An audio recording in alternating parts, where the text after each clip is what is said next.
Research on the role of inflammation in health has grown considerably in the last decade. In the broadest sense, inflammation is a response to injury, irritation, or infection and is designed to target, destroy, dilute, and isolate harmful agents and then coordinate the process of healing and repair. Acute inflammation often occurs in the form of redness, heat, swelling, and pain, whereas chronic inflammation is a bit different.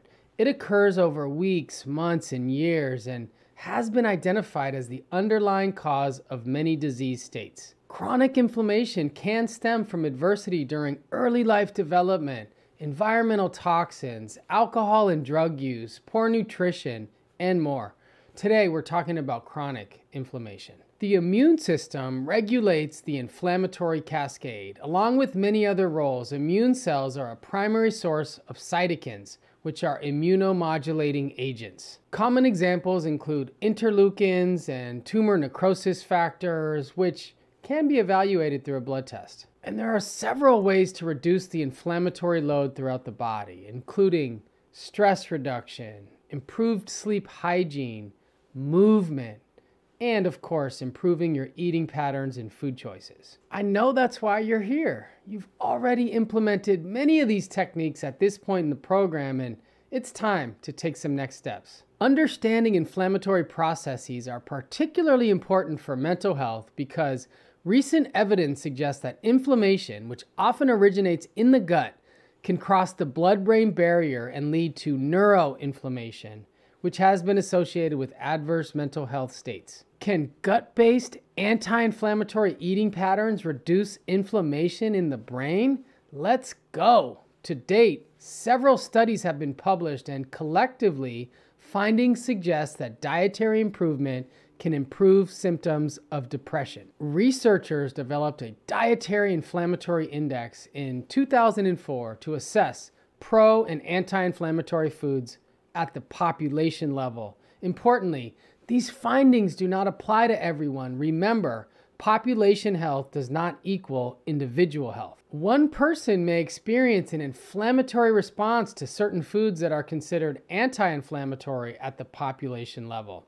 This can only be confirmed through a blood test, but food sensitivity testing is not without controversy. We do sometimes use a gold standard food sensitivity test when it's clinically appropriate to determine personalized approaches toward anti-inflammatory eating. And when that's not an option, relying on the DII can be a great place to start eating for reducing chronic inflammation.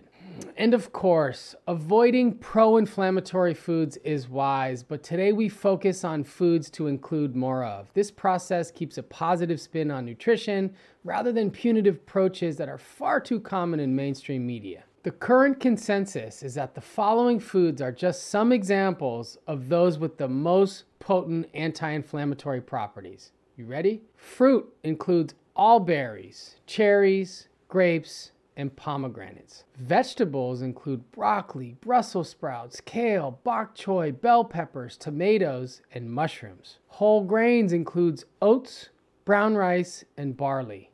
Protein includes salmon, mackerel, and sardines. Beans, nuts, and seeds include lentils, chickpeas, Brazil nuts, walnuts, chia seeds, and cacao. Fats include avocados and olive oil. Herbs, spices, and teas include rosemary, turmeric, ginger, and green tea. Your next assignment is to select at least one item from each food group category, assuming you're currently eating that food group, and include it within the next week. Please aim for foods that you're not currently consuming.